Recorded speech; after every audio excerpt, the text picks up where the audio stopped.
देखिए, पूरे बजट भाषण का मैंने अध्ययन किया। उसमें 42 दफा प्रधानमंत्री और 42 दफा कर का उल्लेख है और एक दफा भी नौकरी और रोजगार का उल्लेख नहीं है। तो ये बजट था, जो इंटरिम बजट, ये प्रधानमंत्री और करों को समर्पित था।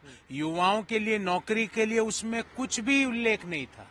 महिलाओं की आमदनी या उनकी बचत कैसे बढ़े, उसका उसमें कुछ भी उल्लेख नहीं था। देश के अन्नदाता, जिनको किसान सम्मान निधि में 6,000 रुपए मिलते हैं, उनको उम्मीद थी वो बढ़ के 12,000 हो जाएंगे। 12,000 तो छोड़िए, 1 रुपया तक उसमें नहीं बढ़ा है। तो गरीब, जो आज 80 करोड़ देशवासी 5 किलो मुफ्त राशन पे जिनका जीवन निर्भर हो चुका है, वो गरीबी में आज भुखमरी इंडेक्स में देश की रैंकिंग 125 देशों में 111वें नंबर पर है।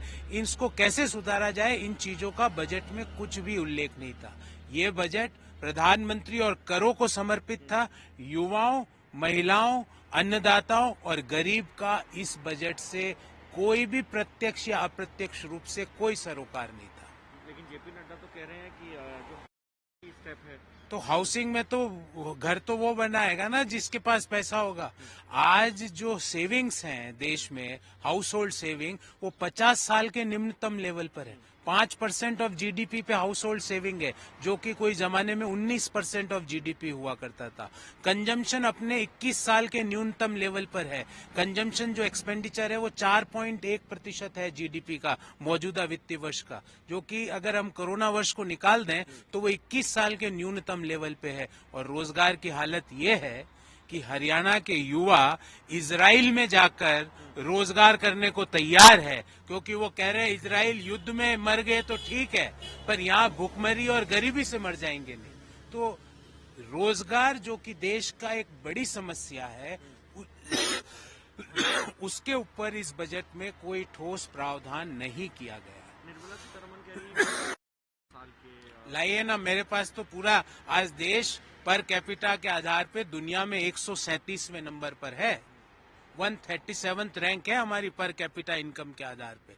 लाइए व्हाइट पेपर, 10 साल का यूपीए में क्या जीडीपी ग्रोथ हुई और पिछले 10 साल में एनडीए में, ये मोदी सरकार में क्या जीडीपी ग्रोथ हुई। आपको ताज्जुब होगा, जो 10 साल की जो जीडीपी ग्रोथ मोदी जी के सरकार के दौरान है, वो यूपीए की ग्रोथ से 1.7% कम है, 1.7%। और ये कमी इसलिए हुई क्योंकि आपने अर्थव्यवस्था की रीढ़ की हड्डी, जिसको हम अनऑर्गेनाइज सेक्टर है, उसको तोड़ा नोटबंदी से। आपने गलत तरीके से बिना तैयारी के जीएसटी लागू करके अर्थव्यवस्था को धूमिल किया और फिर बिना सोचे समझे, बिना अल्टीमेटम दिए, बिना तैयारी के आपने लॉकडाउन लगा के एमएसएमई को, छोटे उद्योगों को हमेशा के लिए समूल नष्ट कर दिया।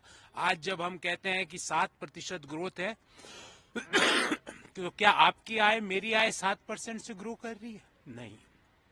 चुनिंदा अरबपतियों की इनकम 400%, 500%, 1000% से ग्रो कर रही है। इसी को के शेप्ड रिकवरी कहते हैं। ये वी शेप्ड रिकवरी मॉडल नहीं, के शेप्ड रिकवरी मॉडल है, जिसमें कुछ लोग ऊपर जा रहे हैं और बाकी लोग नीचे आ रहे हैं। सभी देशवासियों की इनकम, उनकी आय, उनकी संपन्नता, उनकी खुशहाली नहीं बढ़ रही।